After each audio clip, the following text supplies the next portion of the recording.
Información justa y balanceada. Hola, ¿qué tal? Bienvenidos a la presente emisión de su noticiero Venevisión. Les saluda Milagros Zambrano. A continuación les presentamos las informaciones más importantes ocurridas en Venezuela y el mundo en las últimas horas. Comenzamos. El ministro de Comunicación e Información, Freddy Ñáñez, informó que en las últimas horas se registraron 305 nuevos casos de coronavirus en el país y 4 fallecidos. Según Ñáñez, hasta la fecha el país registra 95.750 contagios y la cifra de víctimas mortales se elevó a 838 personas. El ministro señaló que el estado Zulia es la entidad con mayores contagios, sumando un total de 49 casos activos, siendo los municipios más afectados Maracaibo, Cabimas, Mara y San Francisco. Luego del estado Zulia, los estados con más casos son el Distrito Capital, Carabobo y Yaracuy.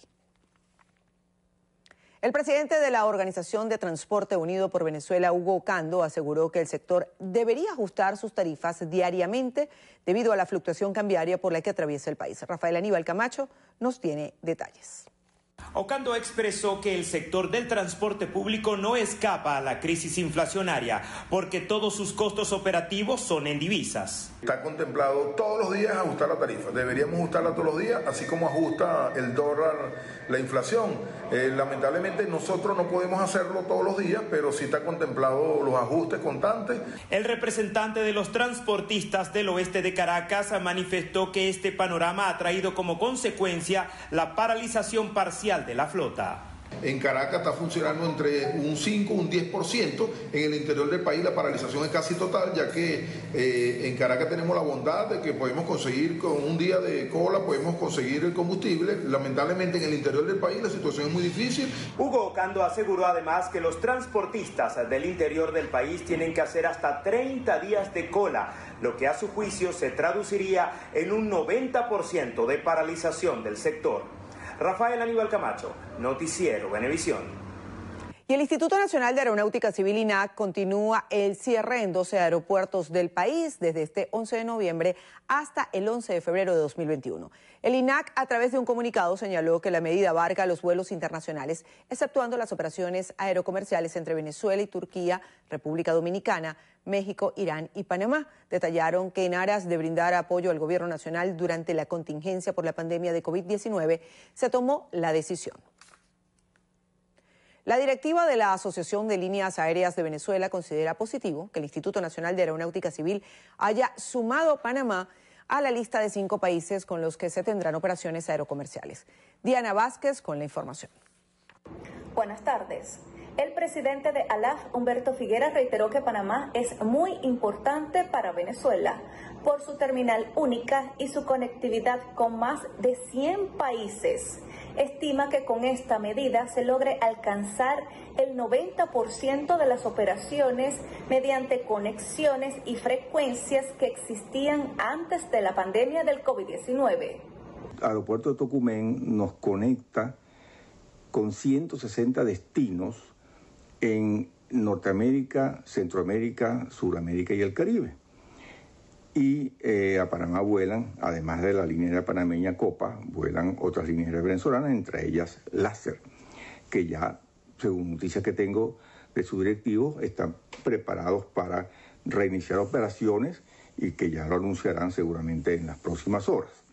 Figuera destacó además la necesidad de retomar algunas conexiones con destinos europeos. Tenemos la esperanza de que los vuelos de las líneas aéreas extranjeras que están programados hacia Venezuela, como por ejemplo el de TAP, que tiene un vuelo programado para el 15 de diciembre, pueda realizarse porque Venezuela abra sus operaciones hacia Portugal. En cuanto a España, que también es importante que se abriera esa ruta, no lo podrían abrir todavía porque España no está recibiendo a los ciudadanos latinoamericanos, sino solamente de Latinoamérica pueden ingresar libremente los ciudadanos uruguayos.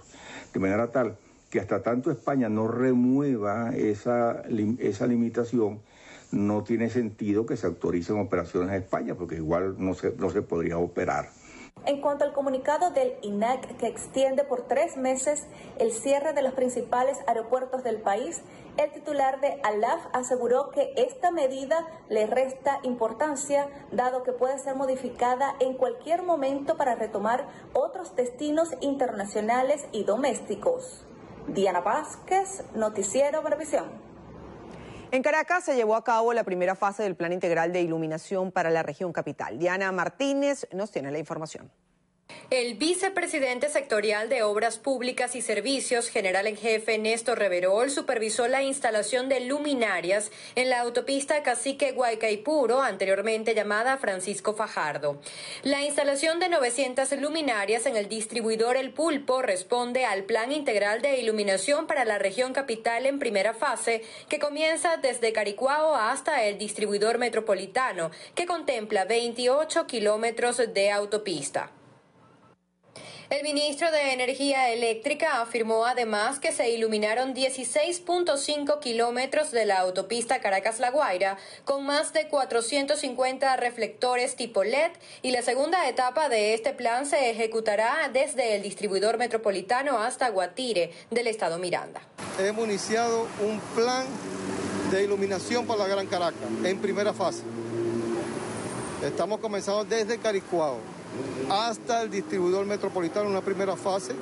En esta autopista son 28 kilómetros y se van a colocar alrededor de 900 luminarias para completar la primera fase y una segunda fase que va del distribuidor metropolitano hasta Guatire, que también estamos haciendo los alcances para tener toda esta vía expresa que comunica a la Gran Caracas iluminada completamente. En torno a las recientes inspecciones, además el ministro Néstor Reverol visitó la planta termoeléctrica Josefa Camejo en el estado Falcón e instaló una mesa técnica con los expertos del Centro de Refinación Paraguaná, Corpoelec y la gobernación de la entidad para trazar las líneas estratégicas que permitan garantizar la electricidad en la región falconiana. Diana Martínez, Noticiero Venevisión. Jorge Arreaza, canciller de la República, respetó las instalaciones de PDVSA en Bolivia. Liz Flores nos tiene los detalles. El ministro de Relaciones Exteriores, Jorge Arreaza, reivindicó la lucha de los trabajadores de PDVSA en Bolivia que fueron sometidos a agresiones. La señora María, lamentablemente, estuvo allí y luego la pasaron a su casa después de las elecciones, ¿verdad? Exactamente, el 28 de octubre salí con detención domiciliaria y hoy pude estar aquí presente porque se desprecintaron las oficinas. Y como yo soy la imputada, tuve que estar presente. ¿Y de qué te acusaban, María? De sedición, terrorismo y financiamiento al terrorismo. Imagínese usted. Sedición, terrorismo y financiamiento al terrorismo. La señora María Palacio, 10 meses detenida. Esas son las dictaduras arbitrarias, mentirosas, falsas. Todo para mantener a PDVSA cerrada, para que no pudiésemos seguir adelante con los planes de PDVSA en Bolivia. Las instalaciones de PDVSA en Bolivia fueron cerradas durante 10 meses por el gobierno saliente de ese país. Liz Flores, Noticiero Venevisión. Amigos, momento de hacer nuestra primera pausa. Al regreso venimos con más información y recuerden, esta noche Venevisión transmitirá el primer debate parlamentario 2020 rumbo a las elecciones del 6 de diciembre, espacio en el que los candidatos a diputados de diferentes toldas políticas discutirán su visión sobre temas de actualidad. Esta noche a las 8, debate parlamentario 2020 con Embrina Yepes. Ya venimos.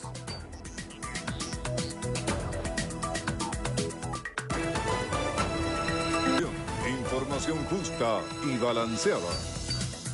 Continuamos. En el estado Bolívar, comunidades denuncian la falta de gas doméstico y explican cómo se han visto afectados al usar alternativas para poder cocinar sus alimentos. Henderson Pérez con la información.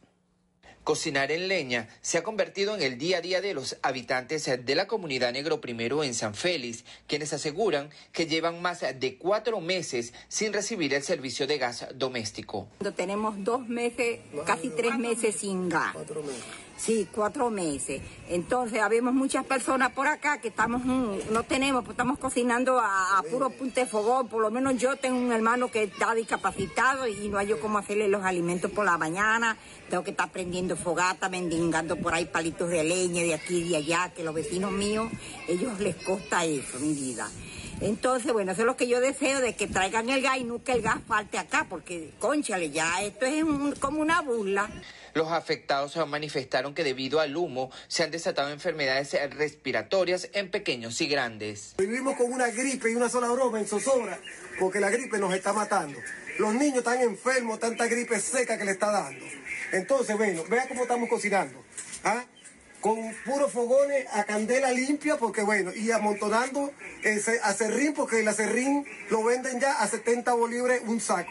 Ya no se puede vivir así ya. Ante esta situación, los vecinos del sector Negro Primero de San Félix pidieron a las autoridades una jornada de venta a precio justo de gas doméstico. Alegan que en la calle deben cancelar hasta 5 millones de bolívares por una bombona pequeña. Desde el Estado Bolívar, en la cámara de Franklin Álvarez, Anderson Pérez, Noticiero Venevisión. En Monagas se juramentó la campaña Darío Vivas con la presencia del candidato votolista a la Asamblea Nacional Roberto Messuti y Alexis Abreu con los detalles. En la ciudad de Maturín estuvo de visita el candidato votolista a la Asamblea Nacional Roberto Messuti, quien encabezó junto al coordinador regional del comando de campaña Movimiento Somos Venezuela en Monagas, Juan Carlos Pérez, en la juramentación de la campaña Darío Vivas del Movimiento Somos Venezuela de la entidad monaguense.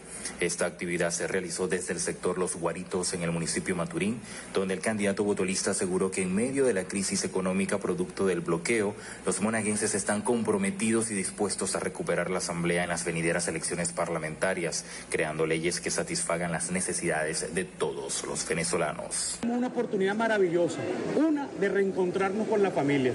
Nos han tratado de dividir, de sembrar el odio entre los venezolanos y venezolanas. Tenemos que entender que solo en armonía y en un ambiente de paz es que se puede aspirar a la prosperidad, no en el caos, como ellos quieren y pretenden, no sobre la ceniza. Y la otra oportunidad que tenemos es de sentenciar a los culpables de toda esta desgracia que estamos viendo los venezolanos y venezolanas. ¿Cómo? Con el voto. Por su parte, el coordinador del comando de campaña del movimiento Somos Venezuela en Monagas, Juan Carlos Pérez, manifestó que se debe impulsar la ley antibloqueo para recuperar la producción económica pesquera y petrolera en Venezuela y darle respuestas necesarias a todo el territorio venezolano. Esta es una ley para tratar de buscar las estrategias y los artilugios para poder traer a nuestro país los equipos, materiales, insumos, equipamientos para poder activar la industria petrolera, la alimentación, la siembra, la producción. Esa es la idea. Finalmente, el candidato votolista a la Asamblea Nacional, Roberto Messuti, expresó que en todo el territorio nacional se encuentran más de 3.000 hombres y mujeres desarrollando el trabajo social con el movimiento Somos Venezuela. Desde el estado Monagas, Alexis Abreu, Noticiero Venevisión. En Portuguesa, propietarios de tierras denunciaron la presunta expropiación de una finca localizada en el sector Potrero de Armo, por la cual solicitan la revisión por parte del Instituto Nacional de Tierras. Emmanuel Sereno nos amplía. Pobladores del sector Potrero de Armo del municipio Araure protestaron en contra de la presunta ocupación ilegal de tierras que desde la década del 60 han pertenecido a 3 generaciones de un mismo grupo familiar que se ha dedicado históricamente a la producción agroalimentaria en la zona. Para denunciar públicamente el atropello de un grupo de personas que llegaron a la propiedad de mi familia con documentos no verificados, donde se le adjudican nuestras tierras. Este grupo de personas llegaron sin previo aviso a querer irrumpir en nuestra tierra, diciendo que vienen por orden del Instituto Nacional de Tierra. A nosotros como propietarios no se nos informó de tal medida, por lo cual le hago un llamado al ministro de Agricultura y Tierra, Wilmar Castro Soteldo. Ellos, la familia Saladino, pues son vecinos de nosotros, los pequeños productores que nos encontramos aquí en Potrero de Armo. Desde hace muchos años, pues ellos han estado trabajando ahí e igualmente nos han ayudado. No podemos negar de que nos han ayudado a los pequeños que nos encontramos alrededor de ellos, a pesar de que ellos tienen más que uno, pero ellos siempre nos han aportado la ayuda, ¿verdad? Pero ahora nos encontramos con esta situación que realmente nos sorprende, ¿verdad? Una decisión donde ni siquiera la comunidad sabía esa situación. Los afectados solicitan una revisión de este caso por parte del INTI a fin de verificar la legalidad de la tenencia de estas tierras y el buen uso dado a esta propiedad en apoyo a la producción nacional. Desde el Estado portugués, Emmanuel Sereno, Noticiero Venevisión. En Falcón, candidatos a la Asamblea Nacional del PSUV afinaron estrategias políticas mediante una jornada de revisión y auditoría de la Red de Articulación y Acción Sociopolítica. El gobernador y jefe político Víctor Clark encabezó el acto en la región noroccidental. Hemos hecho una evaluación para seguir durante este mes de noviembre avanzando en el marco del despliegue de esta campaña y desde el comando de campaña Darío Vivas y lograr nosotros la meta electoral que nos ha fijado el comando de campaña, y por ello la importancia de revisar VC por VC, comunidad por comunidad y líderes de calle, y poder nosotros avanzar en estos días y semanas próximas en la meta organizativa para prepararnos a una buena jornada de participación y de movilización organizada del voto para el 6 de diciembre. Por otra parte, el vicepresidente nacional de organización del PSUV, Julio León Heredia, afirmó que han llevado a cabo una gran organización de campaña. El elemento clave que nosotros tenemos es precisamente el nivel de organización que hemos logrado, porque esto es una actividad que se está llevando cara a cara, persona a persona, familia por familia, casa por casa, calle por calle, comunidad por comunidad, VC por VC. Esa extraordinaria estructura que tiene el Partido Socialista Unido de Venezuela con el gran polo patriótico no lo tienen los sectores adversos. Para los candidatos, actividades como estas garantizarán la participación de los ciudadanos en los próximos comicios electorales. En Miranda, las autoridades han suscrito un convenio para la producción de asfalto para las comunidades. Lee Flores nos amplía. Con la finalidad de tapar los huecos de las calles y avenidas de Guarenas, la Gobernación de Miranda coordina acciones con el alcalde Luis Figueroa del municipio Plaza. Hemos consolidado la primera generación de asfalto en conjunto en el estado Miranda. Todas las alcaldías del estado Miranda, en conjunto con la gobernación, han suscrito un convenio, una mancomunidad para la producción de asfalto para nuestras comunidades y para nuestro pueblo. Y hoy aquí en Guarenas estamos consolidando la producción de esas 500 toneladas en conjunto, con las capacidades de la alcaldía, con las capacidades de la gobernación, para empezar a satisfacer esas necesidades de movilidad y de transitabilidad para nuestra gente. Hoy se instala aquí en Guarenas el Gabinete de Derecho a la Ciudad, y va a participar en ese gabinete tanto Guarenas como Guatire. Y asimismo anunciamos la primera compra de Guarenas de 500 toneladas a este consorcio, que será el que dé la pauta en el país del desarrollo de la población.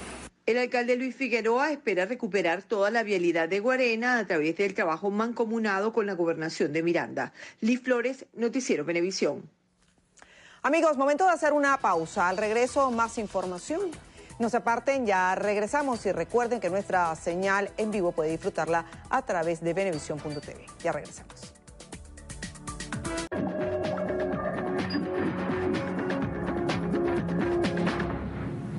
Continuamos, revisamos ahora la información internacional, y aunque la política ha captado la atención de Estados Unidos, el país sigue siendo el primero del mundo con cifras récord en casos de muerte por COVID-19. Especialistas afirman que se enfrentan a una tercera ola de contagios. Laura Sepúlveda, de La Voz de América, con el reporte.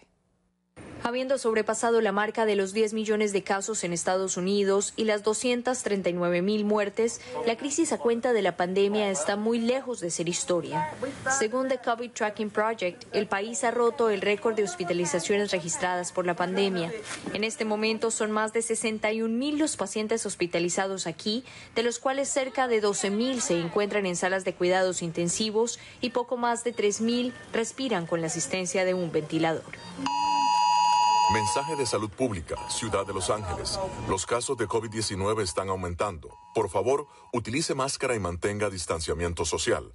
Hágase la prueba si tiene síntomas o pudo haber estado expuesto. Por primera vez, esta alerta llega a todos los celulares en la zona de Los Ángeles, el condado de La Unión, que encabeza la lista de contagios entre los 50 estados que la componen, con cerca de 326,000 casos. El secretario de Salud de California alerta que tardaremos en ver las consecuencias de lo que hacemos hoy. Estos altos números de casos que hemos visto realmente no se manifestarán o no se convertirán en pacientes en los hospitales en los próximos días, sino durante otras 2 o 3 semanas. Texas, según datos de Johns Hopkins University, es el primer estado en superar el 1,000,000 de casos, y se reporta que más del 10% de las pruebas realizadas han dado positivo, y por 6 días consecutivos, más de 100,000 nuevos casos se registraron en el país. Laura Sepúlveda, Voz de América, Nueva York. Acompañado de su esposa Jill, Joe Biden, presidente electo, según proyecciones, visitó este Día de los Veteranos, un monumento en honor a los caídos en la Guerra de Corea, localizado en Filadelfia, Pensilvania. Mientras tanto, su equipo de transición continúa trabajando a pesar de la negativa de la administración Trump de reconocer la victoria demócrata, negando acceso a información clasificada y recursos federales. El acceso a información clasificada es útil, pero de todos modos no estoy en condiciones de tomar decisiones sobre esos temas. Como dije, es un presidente a la vez y él será primer mandatario hasta el 20 de enero. Sería bueno tenerlo, pero no es fundamental y solo vamos a proceder de la manera que lo hemos hecho. Vamos a hacer exactamente lo que estaríamos haciendo si él hubiera aceptado su derrota y hubiera reconocido que ganamos, lo cual hicimos, y no ha cambiado nada. Uno de los muchos méritos de la excelente conversación que tuve ayer con el presidente electo Joe Biden fue que estábamos muy de acuerdo en la necesidad, una vez más, de que el Reino Unido y los Estados Unidos se unan, defender nuestros valores en todo el mundo, defender los derechos humanos, defender el libre comercio mundial, defender a la OTAN, señor presidente, y trabajar juntos en la lucha contra el cambio climático. Señor presidente, podría decir que fue reconfortante tener esa conversación. Espero muchas más. Mientras tanto, continúan las acciones legales de la campaña republicana en por lo menos 4 estados donde han denunciado posibles irregularidades.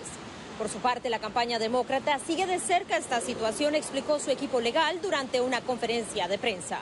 Celia Mendoza, Voz de América.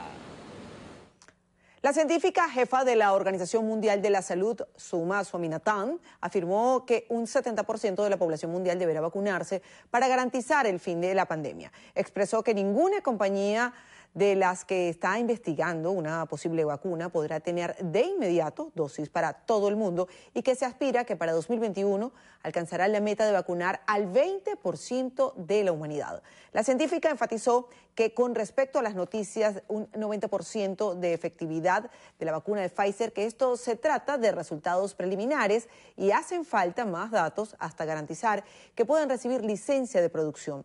Hasta los momentos, más de 200 laboratorios del mundo investigan vacunas contra el COVID-19 y de estos proyectos unos 40 se encuentran en fase de ensayos clínicos en humanos. La segunda ola de coronavirus golpea con fuerza a Europa, siendo Italia uno de los países más afectados, registrando cifras récords de 1 millón de casos y 600 muertes en un solo día.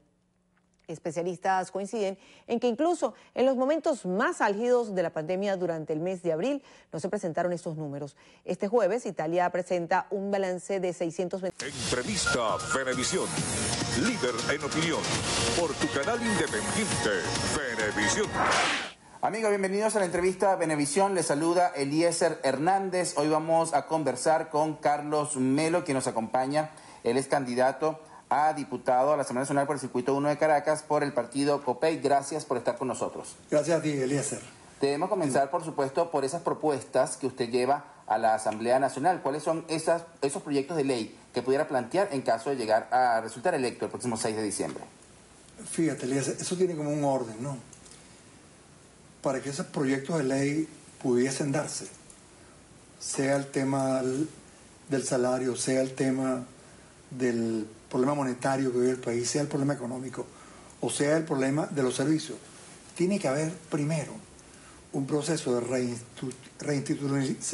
institucionalización de los organismos del Estado. ¿Qué quiero decir con esto?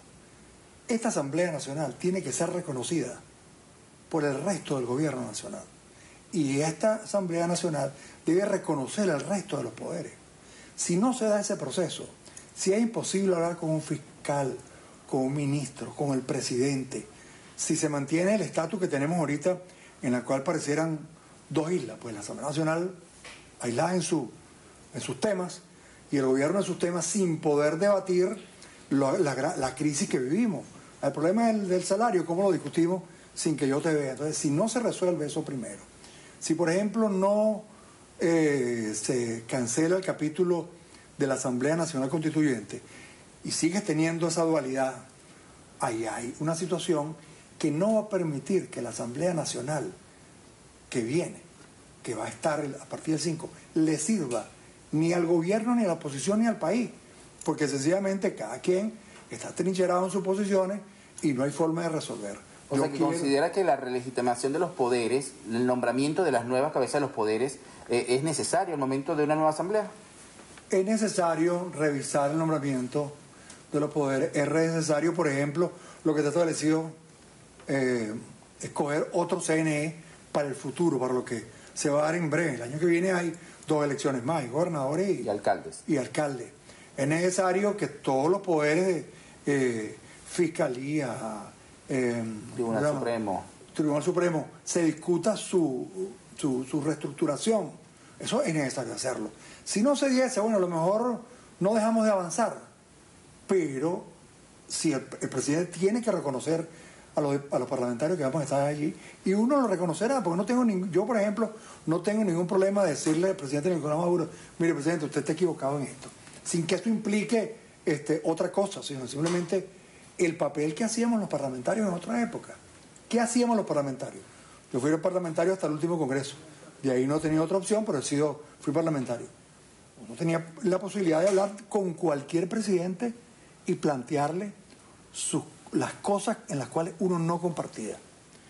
La ley antibloqueo. La ley antibloqueo, aprobada. A lo mejor tiene cosas buenas y cosas malas. Yo no me he metido a estudiarla. Pero eso es una ley que por las características que tiene, por lo menos debió pasar por una Asamblea Nacional y tú decir, oye, vale, yo creo que esto aquí no me parece, esto que está aquí va, yo hago esta propuesta. ¿Cómo funcionan todos los estados?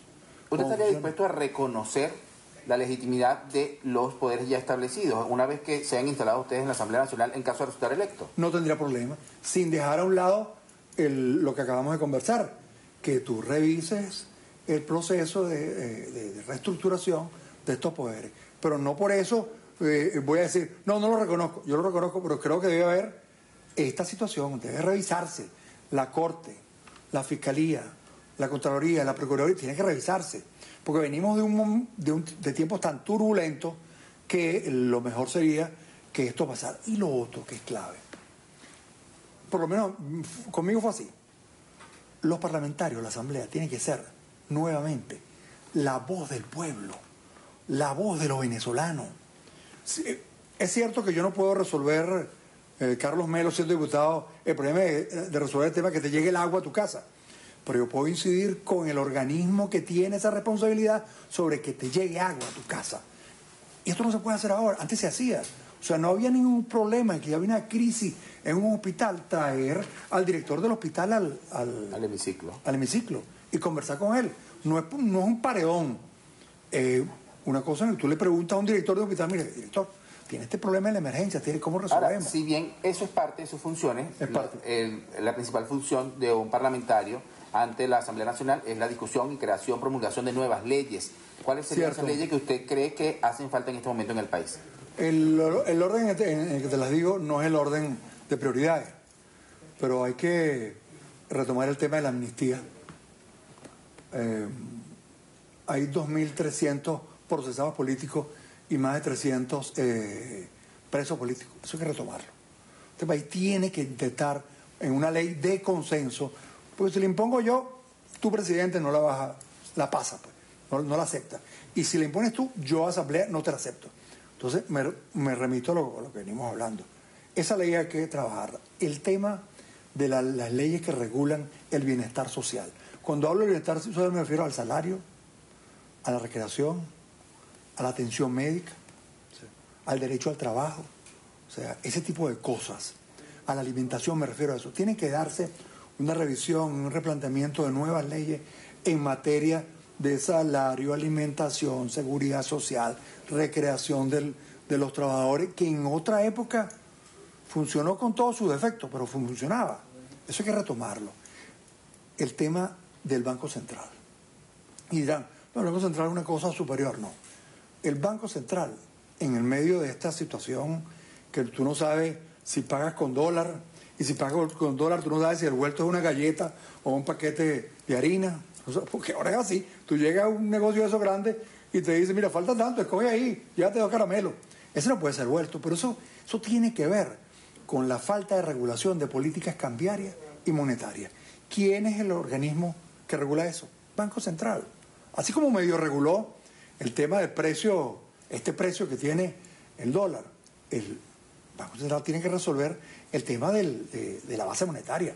No hay papel moneda, no hay billetes. Eso es una cosa trágica. Entonces se convierte en una especie de manipulación en la calle, de cómo obtener sencillo, vuelto, para pagar las camionetillas, para pagar todo lo que hay que pagar por esa vía. Esa ley del Banco Central tiene que desarrollarse, tiene que ejecutarse, de manera que podamos establecer en la economía interna algún tipo de equilibrio.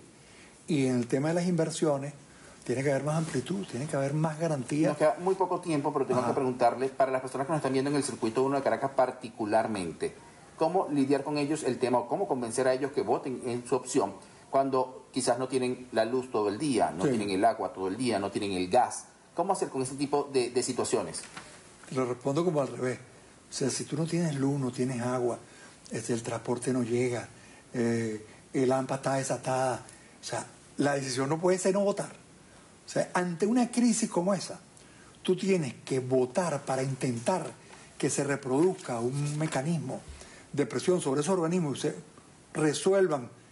Es mentira que se van a resolver en lo inmediato, pero que a mediano plazo tú puedas tener un beneficio.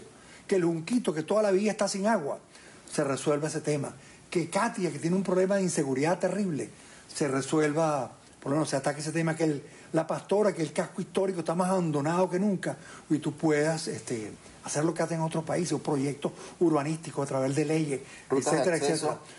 El tema de las rutas de acceso, bueno, las rutas de acceso se han convertido, primero que las rutas de acceso en el país son un desastre. Tú tienes que hacer un gran plan de inversión que puede venir perfectamente por una ley, un plan de inversión, de rescate a rutas de acceso y de producción de nuevas, o sea, de construcción de nuevas rutas de acceso. Eso es lo que hay que hacer. Lo otro es, bueno, seguir peleando, yo te amenazo con que te voy a sacar, tú me amenazas con que me vas a sacar a mí, y nunca salimos de este tema como pasó, como ha pasado con varias asambleas nacionales y especialmente esta última asamblea que creo que cometió un error, que yo digo, el que gana una asamblea nacional no puede convertir la asamblea nacional en el apéndice de su partido.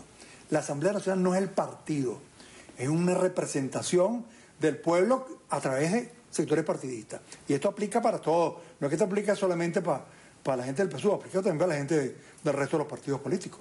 Por lo menos en mi vista. Muchísimas gracias por acompañarnos en la entrevista Venevisión. Amigos, era Carlos Melo, candidato por el circuito 1 de Caracas, candidato respaldado por COPEI y la Alianza Democrática. A ustedes también muchísimas gracias por acompañarnos en la entrevista Venevisión. Continúen con más de nuestra programación. Muchísimas gracias, Eliezer. Amigos, recuerden, esta noche en Venevisión transmitirá el primer debate del Parlamento 2020 rumbo a las elecciones del 6 de diciembre. Espacio en el que los candidatos a diputados de diferentes toldas políticas discutirán su visión sobre temas de actualidad. Esta noche, a las 8, debate parlamentario 2020 con Endrina Yepes. Así ponemos punto de final a la presente emisión de su noticiero Venevisión. Recuerden, Noticiero Venevisión Canal 4 reporta, ustedes deciden. A todos, muy buenas tardes.